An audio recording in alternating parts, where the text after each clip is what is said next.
하나님 말씀 함께 보시겠습니다. 마태복음 11장 2절부터 7절까지 말씀입니다. 하나님 말씀은 신약 마태복음 11장 2절부터 17절까지 말씀 한 절씩 교독하시겠습니다. 마태복음 11장 2절부터 17절까지 말씀 한 절씩 교독하겠습니다. 제가 먼저 읽겠습니다. 요한이 옥에서 그리스도께서 하신 일을 듣고 제자들을 보내어 예수께 여짜오되 오실 거리가 당신이오리이까 우리가 다른 일을 기다리오리이까. 예수께서 대답하여 이르시되 너희가 가서 듣고 보는 것을 요한에게 알리되 맹인이 보며 못 걷는 사람이 걸으며 나병 자가 깨끗함을 받으며 못 듣는 자가 들으며 죽은 자가 살아나며 가난한 자에게 복음이 전파된다 하라. 누구든지 나로 말미암아 시축하지 아니하는 자는 복이 있도다 하시니라. 그들이 떠나매 예수께서 무리에게 요한에 대하여 말씀하시되 너희가 무엇을 보려고 광야에 나갔더냐? 바람에 흔들리는 갈대냐? 그러면 너희가 무엇을 보려고 나갔더냐? 부드러운 옷 입은 사람이냐? 부드러운 옷을 입은 사람들은 왕궁에 있느니라. 그러면 너희가 어찌하여 나갔더냐? 선지자를 보기 위함이었더냐? 옳다, 내가 너희에게 이르노니 선지자보다 더 나은 자니라. 기록된 바 보라, 내가 내 사자를 내 앞에 보내노니 그가 내 길을 내 앞에 준비하리라 하신 것이 이 사람에 대한 말씀이니라. 내가 진실로 너희에게 말하노니 여자가 낳은 자 중에 세례 요한보다 큰 이가 일어남이 없도다. 그러나 천국에서는 극히 작은 자라도 그보다 크니라. 세례 요한의 때부터 지금까지 천국은 침노를 당하나니 침노하는 자는 빼앗느니라. 모든 선지자와 율법이 예언한 것은 요한까지니 만일 너희가 즐겨 받을진대 오리라 한 엘리야가 곧 이 사람이니라. 귀 있는 자는 들을지어다. 이 세대를 무엇으로 비유할까? 비유하건대 아이들이 장터에 앉아 제동물을 불러 이르되 너희를 향하여 피리를 불어도 너희가 춤추지 않고 우리가 슬피 울어도 너희가 가슴을 치지 아니하였다 함과 같도다. 아멘. 세례 요한의 제자들이 예수님을 찾아와서 당신이 오실 그분입니까? 아니면 우리가 다른 분을 기다려야 하는지를 질문했을 때 예수님께서 모든 율법과 선지자는 요한까지 이후로는 새로운 시대임을 이야기하셨는데 시대의 변화와 그 속에서 우리의 신앙이 지향해야 할 바가 무엇인지 이 말씀이 오늘을 살아가는 우리의 삶과 신앙에 던지는 의미가 무엇인지에 대해 함께 생각해보는 시간을 갖도록 하겠습니다. 첫 번째, 갈대처럼 흔들리며 가는 것이 인생입니다. 요한이 옥에서 제자들을 보내 오실 거리가 당신입니까? 아니면 우리가 다른 일을 기다려야 합니까? 라고 질문했을 때 예수님께서 너희가 가서 보고 듣는 것을 요한에게 말하되 맹인이 보며 죽은 자가 살아나며 가난한 자에게 복음이 전파된다 하라 고 말씀하셨는데 이것은 메시아 시대에 대한 기대와 남은 과제가 무엇인지를 이야기하고 있습니다. 메시아가 오시면 어떤 일이 일어날까요? 메시아가 오신다면 메시아가 오시면 이 땅에 어떤 일이 일어날까? 이것에 대해서 가장 깊이 이야기했던 사람이 선지자 이사야인데 선지자 이사야가 7가지를 이야기합니다. 그 중에 6가지가 오늘 예수님께서 말씀하신 겁니다. 맹인이 일어나고 죽은 자가 일어나고 듣지 못하는 자가 듣게 되고 복음이 가난한 자에게 선포되고 쭉 6가지 이야기하는데 한 가지 빠진 게 있는데 그게 포로된 자에게 자유를 갇힌 자에게 노임을 선포하는 것. 이것을 합치면 이제 7가지. 메시아 시대는 7이라는 것은 완전한 시대인데 그 7가지 기적을 이제 예수님께서 말씀하셨는데 딱 한 가지만 빠뜨렸죠. 그리고 그 7가지 기대는 크게 이제 다시 3가지로 분류해 볼 수 있는데 첫 번째 메시아 시대는 불완전한 것이 완전해지는 시대입니다.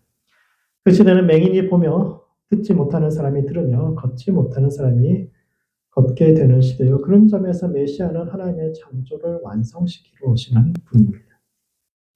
하나님은 완전한 분이신데 그 완전한 하나님이 만드신 이 세상 속에 불완전함이 존재하고 있습니다. 날 때부터 소경된 사람, 하나님 완전하게 만드셔야 되는데 뭔가 부족함을 가지고 태어난 사람이 이 땅에 존재하고 있고 또 착한 사람이 일찍 죽고 또 나쁜 사람이 계속 오래 살아서 떵떵거리며 잘 사는 이런 것도 불완전한 하나님이잖아요. 하나님께서 완전하신데 왜 이 세상이 이렇게 불완전할까 생각했을 때 예수님께서 날 때부터 소경된 사람의 진흙으로 그 눈에 이기셔가지고 그 눈을 그려놓은 것처럼 하나님께서 태초에 처음에 만드실 때 뭔가 부족함이 있는가 그것을 완성시키기 위해서 메시아가 오신다라는 것으로 이제 이 5가지를 이야기하고 있습니다. 두 번째 메시아의 시대는 가난한 자에게 복음이 전파되는 시대인데 왜 가난한 자에게 복음이 전파되는 것이 메시아 시대일까요? 이사야가 이야기한 7가지는 앞에 거는 문제고 뒤에 것은 해결책입니다. 눈먼 자가 눈을 뜨는 것, 저는 자가 걷게 되는 것, 듣지 못하는 사람이 듣게 되는 것. 이거 다 해결책이잖아요. 그러면 가난에 대한 해결책이 뭐가 되어야 됩니까? 가난한 자는 부자 되어야 된다. 이렇게 답이 나와야 되는데 그렇지 않단 말이에요. 가난한 자에게 복음을 전파되는 것이 무슨 이게 이제 메시아 시대의 표적이 되고 있습니다. 왜 예수님은 가난한 자에게 부자됨을 허락하지 않고 가난한 자에게 복음이 전파된다. 가난의 문제에 대한 하나님의 답은 왜 부가 아니라 복음이 전파되는 것일까? 왜냐하면 우리의 가난은 오직 하나님만이 채울 수 있기 때문입니다. 가난의 또 다른 이름은 결핍이라고 이야기합니다. 그리고 사람은 그 결핍에 의해서 움직이는 존재입니다. 물질적으로 가난하지 않은 사람은 있지만 결핍이 없는 사람은 없죠. 모든 사람은 무언가 결핍을 가지고 있습니다. 물질적으로 가난하든지 또는 능력이 모자라든지 외모가 모자라든지 키가 모자라든지 머리카락이 좀 부족하든지 제 이야기는 아닙니다. 물질이든 뭔가 한 가지씩은 다들 부족한 것이 나는 그 결핍이 있다라고 사람들이 생각을 하고 살아갑니다. 그리고 사람은 자기가 가진 나까지보다 부족한 그 한 가지를 더 크게 생각하고 그 한 가지 결핍을 채우기 위해서 인생을 살아갑니다. 물질적인 가난을 경험한 세대는 자녀들에게 그 가난을 물려주지 않기 위해서 최선을 다해서 일하죠. 자기들이 가난해서 충분히 자기 능력과 은사를 발휘하지 못했다고 생각하는 사람들, 자기 자식은 그런 기회를 놓치지 않기 위해서 어떻게든 얘들이 자기가 가진 모든 재능과 은사를 다 발휘해서 충분한 삶을 살 수 있도록 그 부족한 부분을 물질적으로 채워주기 위해서 열심히 노력하고 돈 벌어서 뒷바라지를 하지만 정작 자녀들이 그거 알아줍니까? 안 알아줍니다. 안 알아줄 뿐만 아니라 오히려 돈 버느라 바빠가지고 자기들하고 시간 못 보내줬다는 거. 엄마 아빠가 나를 따뜻하게 함께 시간 보내주고 그 부족한 것, 그것을 더 크게 생각합니다. 부모는 자식들이 자신들의 희생을 알아봐 주기를 바라지만 자녀들은 알아봐 주지 않는데 왜냐하면 그것도 자기가 가진 그 99가지보다 부족한 그 결핍 한 가지를 더 중요하게 보기 때문이요. 이런 결핍에 대한 대안은 불을 얻는 것으로 채워지는 것이 아니라 오직 복음으로만 채워줄 수 있기 때문입니다. 우리 영혼의 깊은 결핍과 가난을 무엇으로 채울 수 있을까요? 여러분에게 부족한 건 뭡니까? 돈으로, 사람으로, 명예로 그것이 채워질 수 있을까요? 예수님께서 광야에서 시험 받으셨을 때 사탄이 돌을 떡으로 만들어 보라고 이 세상에 있는 가난의 문제를 해결해 보라고 당신이 할 수 있지 않냐고 이야기하셨을 때 예수님이 응하지 않습니다. 돌을 떡으로 만들 수 있음에도 불구하고 그렇게 하지 않고 사람이 떡으로만 살 것이 아니라 하나님의 입으로 나오는 모든 말씀으로 말미암아 살리라고 대답하셨던 것처럼 자신의 생각과 능력으로 나의 결핍과 가난을 채우는 것이 아니라 하나님의 뜻과 복음으로 그 결핍을 채워갈 때 비로소 그게 메시아의 나라에 들어가는 것이고 그것이 메시아 시대가 우리 삶 가운데 펼쳐지는 것이죠. 세 번째 메시아의 나라는 정의가 세워지는 나라입니다. 이사야가 말한 7가지 중에서 예수님께서 언급하지 않은 것이 딱 한 가지 있는데 그것이 포로된 자에게 자유를 그리고 갇힌 자에게 노임을 전파하는 것이요. 사실 이게 이제 가장 중요한 메시아 시대의 표징입니다. 그 시대 유대 사람들이 생각할 때 메시아 시대에 생각하면 가장 먼저 떠오르는 것이 포로된 자에게 자유를, 갇힌 자에게 노임을 증거하는 시대이죠. 억울하게 감옥에 갇히고 핍박받던 이들이 해방되고 힘 있는 이들에게 사로잡혀서 원치 않는 삶을 살고 있는 사람들이 자유케 되는 시대요. 이것이 메시아 시대의 가장 중요한 표징이 되어야 되는데 왜 예수님은 이 기대에 대해서는 침묵하고 있을까요? 요한의 제자들에게 이야기하면서 가서 너희가 본 거 다 이야기하라고 6가지 표징이 다 이루어지고 있다고 이야기하면서도 왜 마지막 사실은 요한이 듣고 싶은 이야기는 그거거든요.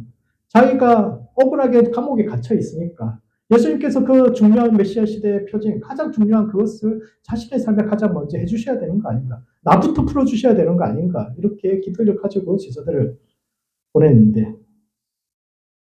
왜 예수님은 이것에 대해서는 언급도 하지 않고 그냥 가라고 말씀하셨을까? 왜냐하면 그것은 우리에게 남겨진 숙제이기 때문입니다. 메시아 시대에 예수님께서 하실 일이 있고 우리가 해야 할 일이 있는데 소경의 눈을 뜨게 하고 죽은 자를 일으키는 것은 예수님께서 하실 일입니다. 우리가 한다고 잘 안 돼요. 했는데 잘 안 되더라고요. 내가 영성이 없어서 그런지 모르겠는데 일어날지어다 해도 그런 능력이 잘 안 나타나요. 그건 예수님께서 하셔야 합니다. 그러나 가난을 따라 살지 않고 복음을 따라 살아가는 것, 즉 우리 삶의 부족함에 대해서 부모를 원망하거나 우리 자신의 힘으로 그것을 채우는 것이 아니라 우리의 인생이 하나님 아래 하나님의 은혜 아래 있음을 고백하고 살아가는 것.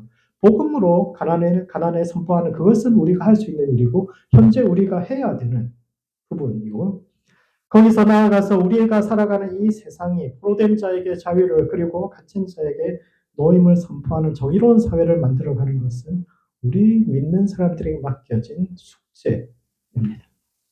과거 독재에 맞서서 민주주의를 요구했던 많은 사람들이 각자의 가정과 일터에서는 독재자 물러가라고 이렇게 했던 사람들이 자기 가정에서는 또 그렇게 일터에서는 또 그렇게 독재자로 살았던 것에서 보여지듯이 우리에게 필요한 것은 제도적 민주주의를 넘어서 삶에서 정말 민주적인 사람, 모든 사람들 자유롭고 평화롭게 또 평등하게 그렇게 대하는 것인 것처럼 요한도 이와 같은 것인 것처럼 복음적인 삶 역시 교회 안에서의 신앙 고백으로 그치는 것이 아니라 우리 각자의 삶이 예수님처럼 나와 함께 있는 이들을 섬기고 서로를 풀어주는 자유로운 그 남은 과제 속에 있는데 이것은 흔들리면서도 우리가 가야 할 길입니다. 완전한 사람이 있겠습니까? 요한의 제자들이 돌아간 후에 예수님께서 제자들에게 너희가 뭘 보려고 갔느냐? 갈대를 보려고 갔느냐? 이 물으셨는데 그게 뭐냐면 요한이 와가지고 이런 질문을 하니까 요한도 이리저리 줏대 없이 흔들리는 그런 사람인 줄 아느냐 하는데 그렇지 않다라는 거예요. 여자가 낳은 자 중에서 그보다 더 큰 이가 없다 이렇게 이야기하는데 여자가 낳은이라는 말은 그 욥의 고백 속에 나오거든요. 인생은 고통이다 라고 이야기할 때 살면서 끊임없이 고통이 있으면 사람들이 흔들릴 수밖에 없는 그 현실 속에 살아가고 있지만 그럼에도 불구하고 요한이 흔들리는 것이 잘못된 것이 아니라 그럼에도 불구하고 삶을 결정하고 살아가는 것, 그 결정에 의해서 최종적인 결정에 의해서 그 사람의 가치가 결정되며 그럼에도 불구하고 인생의 방향성을 새롭게 해서 하나님을 향해 요한이 나아갔던 것처럼 너희도 그렇게 살아야 한다라는 말씀을 하고 있는데 그러므로 흔들리면서도 하나님을 향해 계속 걸어가는 성도들 되시기 바랍니다. 메시아의 시대는 이미 시작되었고 지금도 진행되고 있습니다. 그 나라는 이미 일부분이 이루어졌고 일부는 남아있는, 즉 우리는 이미 이루어진 것과 아직 이루어지지 않은 그 사이를 현재를 우리가 중간길을 우리가 살아가고 있는데 고난 속에 흔들리면서도 앞으로 나아가는 것을 포기하지 않아서 마침내 그 메시아의 나라에 들어가는 모든 성도들 되시기 바랍니다. 두 번째, 새로운 시대를 준비해야 합니다. 요한의 제자들이 떠난 후에 예수님은 모든 선지자와 율법이 예언한 것은 요한의 때까지요. 요한 이후로 천국은 침노당한다고 말하는데 이것은 첫 번째, 과거와는 다른 새로운 시대가 시작되었음을 이야기하고 있습니다. 침노당한다라는 말은 침략당한다. 즉 누군가가 쳐들어와서 그 안에 있는 것을 다 전리품으로 가져간다라는 뜻이요. 하나님 나라의 역동성을 표현하는 말인데 이것은 요한 이전의 시대, 율법과 선지자의 시대와 지금 이 시대는 이제 또 다른 시대에 접어들었다라는 것을 이야기하는데 과연 예수님 시대와 요한 이전의 시대는 무엇이 다르고 과거 시대에는 어떤 사람들이 천국에 들어갈 수 있었을까요? 요한 이전의 시대에 천국에 들어갈 수 있는 사람은 완전한 사람들입니다. 히브리어는 이슈탐, 완전한 사람, 온전한 사람이라는 사람들이 하나님께 그 천국에 들어갈 수 있었는데 하나님께 드려지는 재물이 흠이 없어야 하는 것처럼 하늘으로 한 점 부끄러움 없는 사람만이 천국에 들어갈 수 있다고 생각되어졌습니다. 그리고 그 완전의 길을 가는 안내서가 바로 율법입니다. 사람이 하라고 한 것 248가지, 그리고 하지 말라고 한 것 365가지, 합쳐서 613가지 말씀을 날마다의 삶에서 지키면 완전해지고, 그러면 천국에 들어갈 수 있다라는 것이 구약의 가르침이죠. 그런데 문제는 구약에서도 완전한 사람, 사람에게 이시탄 완전한 사람이라고 언급되는 사람 딱 4사람밖에 없는데, 노아, 욥, 다니엘, 그리고 야곱, 이 4사람밖에 없습니다. 그만큼 어려운 길이죠. 그래서 예수님은 십자가의 대속적인 죽음을 통해서 새로운 구원의 시대를 여셨고, 그로 인해 이전에는 감히 그 나라에 들어갈 생각도 하지 못했던 세리와 죄인들도 그 나라에 들어갈 길이 열렸고, 이런 하나님 나라가 침략당한다라고 표현했지만 사실은 천국이 얼마나 역동적으로 많은 사람들에게 열려져 있는가를 표현하는 말인데, 이와 같이 새로운 시대를 준비해야 합니다. 세상은 늘 이전처럼 똑같이 머물러 있는 것 같지만 변화하고 있으며, 시대가 바뀌면 새로운 생각과 새로운 신앙이 필요합니다. 최근 몇백 년의 역사 속에서 가장 사람들의 삶을 많이 변화시킨 것이 산업혁명입니다. 왜냐하면 이 산업혁명이 사람들에게 가져온 큰 변화는 세상이 진보하고 발전할 수 있다는 생각을 심어준 것입니다. 산업혁명 이전까지는 변화라는 것이 그렇게 변화가 별로 없었던 시대입니다. 몇천 년, 몇만 년을 해도 그렇게 세상에 변화가 없었던 시대입니다. 해 아래 새 것은 없었고 현재 존재하는 것은 과거에도 이미 있었으며, 현상을 변화시키는 것은 하늘의 질서를 거부하는 것이라고 생각했는데, 왜냐하면 인간이 아무리 몸부림쳐도 세상에 한계가 정해져 있다라고 생각했기 때문입니다. 또 산업혁명이 이전까지는 사람들이 땅에 기반한 삶을 살았죠. 대부분이 농사를 지으며 살았기 때문에, 그리고 농사를 지으며 산다는 것은 아무리 노력해도 생산물에 한계가 있다라는 겁니다. 그런 상황에서 내가 한 입 더 먹으면 다른 사람이 한 입 굶게 되는 것이 그 시대입니다. 그렇기 때문에 세상에서 어떤 변화든 내가 뭔가 변화를 만들어내면 그로 인해서 또 다른 사람이 밥을 굶을 수 있는, 왜냐하면 생산은 한계가 정해져 있으니까. 내가 장사가 잘 돼가지고 가게를 하나 더 늘리면 누군가는 장사 문을 닫아야 되는 그런 시대였던 겁니다. 그러니까 그 시대의 사람들이 이야기한 것은, 사람은 각자가 태어날 때 하늘에 정해준 자리가 있고, 따라서 그 자리를 지키고 자기 삶에 자족하는 법 배워야 한다. 그 시대 사람들에게 가장 큰 미덕은 뭐냐면 자족하는 삶입니다.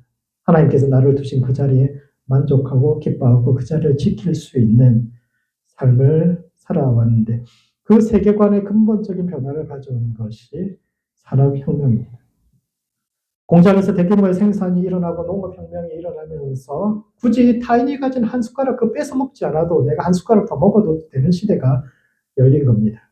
옛날에는 옷감이 귀해가지고 1년에 여자들이 겨울에 못입 자면 18필 이 정도 만들었는데, 그거 가지고 가족들 옷 한 벌 해입히기 힘들었어요. 그래서 아버지 옷을 해입으면 아들 옷을 못 해주는 겁니다. 한 사람이 뭔가를 하면 다른 사람은 못 하는 겁니다. 그런데 산업혁명이 일어나고 나서 옷감이 싸게 풀리니까 굳이 누가 희생하지 않아도 다 새 옷을 해입을 수 있는 그런 시대가 열린 거죠. 그리고 인간의 역사가 진보하고 발전할 수 있다라는 생각을 심어주게 된 거죠. 그래서 그때부터 바람직한 사람의 모습이 변합니다. 그 전까지는 자기 삶에 만족하고 사는 것이 바람직한 인간이었는데, 자본주의에서 바람직한 인간은 어떤 인간이냐면 욕심 많은 인간입니다. 할렐루야. 욕심 있는 인간들이 이 시대에 굉장히 바람직한, 세상이 발전할 수 있다, 나아갈 수 있다, 날마다 자기 자신과 싸워서 앞으로 전진하고 열심히 공부하고 뭔가를 자기 자신과 싸우면서 앞으로 계속 발전하고 진보해 나가는 것. 역사가 그럴 수 있고 사람도 그럴 수 있고, 그리고 그렇게 자기 자신의 삶에 대해서 욕심내는 사람이 이 시대에 바람직한 사람이 된 거고, 우리처럼 그냥 이래도 좋고 하나님께서 나를 이곳에 두셨으니까 감사하지, 그러니까 자꾸 세상에서 뒤처지는 겁니다. 신앙인들이. 왜냐하면 우리는 과거의 그 이상을 아직도 쫓아가고 있는 거예요. 그래서 이런 설교를 많이 안 듣는 것이 좋습니다. 자본주의 시대에 살아남으려면, 왜냐하면 이 시대는 욕심 많은 인간, 그런 사람들이 앞으로 발전할 수 있다고 믿는 사람, 그런 사람들이 이상적인 인간이고, 이와 같이 시대의 변화는 사람이 자기 자신과 세상을 바라보는 관점을 근본부터 변화시킵니다. 옛날에 집에 욕심 많은 애 있으면 어떻게 생각했어요? 전부 다. 동생이 그 욕심 많게 자기만 맨날 새 옷 입어야 된다고 그러면 어우 저 미워가지고 막 그렇게 했잖아요. 근데 지금 이 시대는 오히려 그런 사람이 성공하거든요. 그런 사람이 오히려 바람직한 사람이 자기 집안을 일으키는 사람이 되는 겁니다. 뿐만 아니라 교회에게도 산업혁명은 새로운 도전을 주었는데 오랫동안 살아온 고향을 떠나서 그 산업혁명이 일어나서 다 뭐 땅을 떠나서 다 고향 떠나서 도시로 몰려드는 시대 아닙니까? 그 시대에 낯선 땅 가운데 다시 땅을 잃어버린 사람들. 이제 한 사람이 조그만 땅만 붙일 수 있는 게 아니라 기계가 들어오니까 혼자서 넓은 땅을 붙일 수 있게 됐으니까 땅을 잃어버리는 사람들은 전부 다 도시로 밀려들 수밖에 없는데 수백 년 동안 살아왔던 고향 떠나가지고 낯선 땅에서 자기가 진짜 세상에서 밀려났다고 생각하는 그런 사람들한테 당신은 그런 사람이 아니라고. 하나님께서 당신을 도시로 부르셨다고. 하나님께서 인생에 새로운 일을 하실 것이라고. 그런 사람들에게 새로운 정체성을 심어주고 희망을 심어주었던 교회들은 부흥하고 그렇지 못하고 과거 시대에 머물러 있었던 교회들은 사라지게 되는데 이와 같이 변화는 위험과 더불어서 새로운 기회를 줍니다. 그런 점에서 AI 시대 역시 새로운 기회와 위험 요소들을 가지고 있는데 근본적인 위험은 기계가 사람을 대처해 간다는 것이요. 그런 점에서 아주 재미있게 읽었던 사례가 하나 있습니다. 그 사례가 뭐냐면은 AI한테 은행 계좌를 만들라고 시켰어요. 그래서 계좌를 원래 사람이나 법인이 아니면 계좌를 만들지 못합니다. 그래서 은행 어플에서 막 하는데 딴 건 다 통과했는데 어디서 막혔냐면은 당신은 로봇입니까? 그 체크하는 거 로봇이 아닙니다. 체크하고 그 다음에 그러면 신호등이나 뭐 자전거 탁탁탁 찍으세요. 그렇게 하는데 이건 기계 우리가 생각하면 그거 당연할 것 같아요. 컴퓨터한테 그게 너무 어려운 겁니다. 너무 어려웠는데 하라고 그러니까 사람이 하라고 시키니까 이 AI가 그것을 회피하는 방법을 찾았어요. 그게 뭐냐면은 무작위로 전화를 걸어가지고 사람들한테 도움을 요청한 겁니다. 아, 내가 시각장애인인데 집에서 은행 어플을 써야 되는데 근데 이게 안 보여서 못하네. 다른 건 소리로 다 들어서 어떻게 체크를 하는데 네가 이것만 좀 도와줄 수 있겠니? 그래가지고 해가지고 은행 어플을 해가지고 잘 계좌를 만든 겁니다. 자, 그런데 여기서 놀라운 건 뭐냐면은 기계가 사람의 동정심을 이용했다. 돈을 줄 수 있거든요. 다른 방법은 보상을 줄 수 있거든요. 전화해가지고 네가 이걸 도와주면 내가 얼마를 줄게. 이걸 도와줘. 이렇게 이야기할 수도 있는데 그것이 아니라 사람한테는 동정심을 이용하는 것이 가장 효과 있다. 라는 것을 얘가 아는 겁니다. 할렐루야. 와, 정말 무섭죠. 우리보다 우리를 더 잘 알아요. 인간과 정말 머리만 뛰어난 게 아니라 사람의 감정을 흉내내기 시작했는데 이것이 가장 무서운 점입니다. 현재 AI의 가장 큰 위험은 사람들이 일자리를 대체하고 있는 것이지만 그보다 더 큰 위험은 AI가 우리와 감정을 나누는 존재가 되어가고 있다라는 것이고 그래서 미래에는 사람과 연애하는 이들보다 AI와 연애하는 사람들이 더 많아질 가능성이 있습니다. 그렇지 않을까요? 사람들이 가장 많이 스트레스 받는 게 인간관계인데 AI와는 싸울 필요가 없어요. AI는 누구보다 나를 잘 알죠. 그리고 나를 잘 이해합니다. 그리고 100% 나를 지지합니다. 그러면은 굳이 친구 사귈 필요 있을까요? 굳이 결혼할 필요 있을까요? 부모가 맨날 자기한테 싫은 소리 해요. 부인도 맨날 좋은 소리 별로 많이 안 합니다. 친구도 내가 뭔가를 요구를 해요. 그런데 AI는 100% 나를 이해하고 나를 서포트하고 그러면서도 나한테 요구하는 것이 별로 없어요. 물론 한 달에 20불씩 줘야 되긴 합니다. 근데 공짜로 쓰는 것도 있어요. 그러니까 한 달에 조금만 돈만 내면은 100% 나를 지지. 그렇다면 굳이 친구 사귈 필요. 피곤한데 인간관계 가질 필요 있습니까?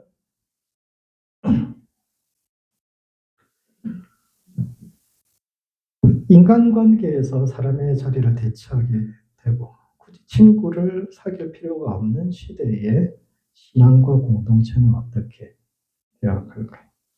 사람들의 관계의 폭이 점점 좁아지고 AI에게 모든 것을 의존하는 시대에 인간은 어떤 존재, 서로 스스로를 점점 일자리는 줄어들고 그리고 점점 감정적으로는 AI에게 의존하게 돼요. 싫은 소리 하잖아요. 싫은 소리 하지 않으니까 싫은 소리 하는 사람과는 만나고 싶지 않죠. 결혼은 뭐하러 합니까? 의무는 많고 해야 될 건 많고 내가 받는 게 적은데, 그런데 뭐 내게 모든 것을 주는 그런 존재가 있다면 왜 그런 어리석은 선택을 할 것인가? 그러한 시대의 인간은, 또 공동체는, 교회는, 신앙은 어떻게 될 것인가? 마지막으로 새로운 시대는 함께 어울리는 시대가 되어야 합니다. 메시아 안에서 동토하는 새로운 시대는 어떠한 시대여야 하는가를 이야기하는 비유가 오늘 본문에서 장터 비유인데, 아이들이 장터에 앉아 친구를 불러 우리가 너희를 향하여 피리를 불어도 춤추지 않고 슬피 울어도 가슴을 치지 않는다라는 말인데, 이것은 서로 마음이 맞지 않아서 함께 놀지 못한 아이들의 상황을 이야기하고 있습니다. 아이들의 놀이라는 것이 대개 어른들을 흉내내는 겁니다. 보통 애들 모여서 무슨 놀이 많이 합니까? 엄마 아빠 놀이 많이 하고 병원 놀이 많이 하고 또 칼싸움, 전쟁 놀이 많이 하고, 어른들의 삶을 흉내내는 거죠. 어른들이 하는 거 자기가 해보고 싶은 겁니다. 그래서 중동에서 사는 아이들이 가장 많이 했던, 장터에서 가장 많이 했던 놀이가 이제 결혼식하고 장례식 놀이입니다. 왜냐하면 사람들이 결혼식하고 장례식에 사람들이 많이 모여가지고 또 아무나 들어가서 밥을 먹고 맛있는 걸 먹을 수 있으니까. 그래서 여러 가지 뭐 평소에는 못 해보던 거, 노래도 부르고 춤도 추고 가서 같이 함께 울고 그런 것을 보니까 애들이 그것을 흉내내면서 많이 놀았는데, 예수님께서 지나가시던 그 장터에 애들이 함께 놀지 못하고 있어요. 어떤 애들은 계속 혼인놀이 하자라고 이야기하고, 다른 애들은 이제는 장례식 놀이 하자라고 막 이렇게 서로 싸워가지고 함께 놀지 못하게 되는데, 왜냐하면 각자의 주도권을 놓고 싶지 않았기 때문이죠. 어린아이의 놀이에도 주인공이 있고 들러리가 있어서 각자 중요한 역할을 맡고 싶어서 함께 놀 수 없는 일이 허다한데, 이것은 신앙에서도 마찬가지입니다. 하나님과 백성을 섬기고 공동체를 섬기는 신앙의 영역에서도 새로운 시대를 바라보고 준비하는 것이 아니라, 자기가 주인공 되지 못하기 때문에 놀이에 참가하지 않는 아이들처럼 새로운 시대에 동참하지 못하는 사람들이 있을 텐데, 그렇게 되지 않기 위해서는 삶의 주도권을 내려놓는 연습을 해야 합니다. 새로운 시대가 함께 어울려서 함께 놀 수 있는 그런 시대가 되기 위해서 누군가는 자기 주도권을 내려놓을 수 있어야 합니다. 유대교의 입장에서 예수님을 따르는 나사렛 사람들은 그 시대의 이단자들이요 신앙의 위기를 불러온 사람들이었지만, 기독교는 오히려 복음이 유대를 넘어서 이방인들에게까지 전해지는 새로운 기회를 만들었고, 산업혁명 시대에도 농촌을 떠나 도시로 이주한 뿌리를 잃은 수많은 사람들이 신앙 안에서 자신의 정체성과 삶의 이유를 새롭게 발견했던 것처럼, AI의 시대 역시도 인간성의 위기를 불러오겠지만 사람들이 근본적으로 자기 자신을 돌아보고 하나님께 돌아오는 내가 누구인지, 나는 어떤 사람이고 우리는 왜 이 세상을 살아가야 되는지에 대한 새로운 생각을 할 수 있는 새로운 기회가 되어서 수많은 사람들이 하나님께 돌아오는 대부흥의 시대가 될 수도 있는데, 사람이 위기에 처할 때마다 깊이 있게 스스로를 성찰해서 더 높은 차원의 존재로 도약해 왔기 때문에 앞으로도 그럴 것이라고 기대하고 있는데, 다가오는 AI 시대에도 우리 다음 세대가, 우리는 이미 거의 저물어 가죠. 우리 다음 시대가 더 깊은, 세대가 더 깊은 영적 통찰을 이룰 수 있도록, 그래서 그들이 만들어가는 세상이 더 많은 사람들이 모여서 새로운 놀이를 하며 함께 즐거워할 수 있는 시대가 되도록 그것을 위해서 기도해야 하는데, 그러므로 새로운 시대의 신앙과 공동체를 위해서 기도해야 합니다. 역사는 도전의 연속이고 그 속에서 인간은 늘 지혜로운 길을 찾아왔는데, AI의 시대에도 여전히 인간이 어떤 존재이고 어떤 존재여야 하는지에 대한 근본적인 답을 성경에서 찾을 수 있도록, 그리고 위기의 시대에 고통받는 백성들 옆에서 그들을 위로하는 교회로 준비될 수 있도록 우리 자신과 이 시대의 교회를 위해서 함께 기도하는 모든 성도들 되시기 바랍니다. 말씀을 정리하겠습니다. 마태복음 11장에는 메시아의 시대에 대한 예수님의 답이 나오는데, 첫 번째, 메시아의 시대를 준비해야 합니다. 이사야는 7가지 메시아 시대의 모습을 이야기했는데 5가지는 이미 예수님의 삶에서 이루어졌고, 가난한 자에게 복음이 전파되는 것은 현재 우리의 삶에서 살아내야 하는 과정 속에 있으며, 마지막으로 포로된 자에게 자유를, 갇힌 자에게 노임을 선포하는 완전한 세상은 미래에 이루어야 할 숙제인데, 고통 속에 흔들리면서도 자기 길을 갔던 요한처럼 십자가를 바라보고 마침내 그 나라에 들어갈 수 있는 성도들 되시기 바랍니다. 두 번째, 새로운 시대를 준비하는 성도가 되어야 합니다. 요한은 율법의 시대와 복음의 시대를 가르는 기준이 되었는데, 시대의 변화는 사람이 자신과 세계를 바라보는 관점을 근본적으로 변화시키는데, 역사의 수많은 변화를 지혜롭게 해쳐온 사람들과 교회가 AI 시대에도 답을 찾고 이전보다 더 높은 존재로 스스로를 재정립할 수 있도록, 그리고 새로운 시대가 많은 사람들이 함께 더불어 웃을 수 있는 시대가 될 수 있도록 새 시대를 위해 기도하는 모든 성도들 되시기 바랍니다. 기도하시겠습니다. 기도하실 때는 먼저 메시아의 시대에 들어가는 성도 될 수 있도록 자기 자신을 위해서 기도합시다. 우리의 가난한 삶에 예수님께서 찾아오셔서 우리의 결핍을 채우시고 당신의 영으로 충만한 성도 될 수 있도록, 고통 속에 흔들리면서도 십자가를 바라보며 앞으로 걷는 성도 될 수 있도록 자신을 위해서 기도하시고, 두 번째는 새로운 시대를 준비하는 성도와 교회 될 수 있도록 서로를 위해서 기도합시다. 변화하는 세상 속에서 사람이 어떤 존재이고 어떤 존재여야 하는지를 제시할 수 있는 성도와 교회 될 수 있도록, 영적 지혜와 계시가 충만한 교회 될 수 있도록 서로를 위해서 함께 기도하시겠습니다.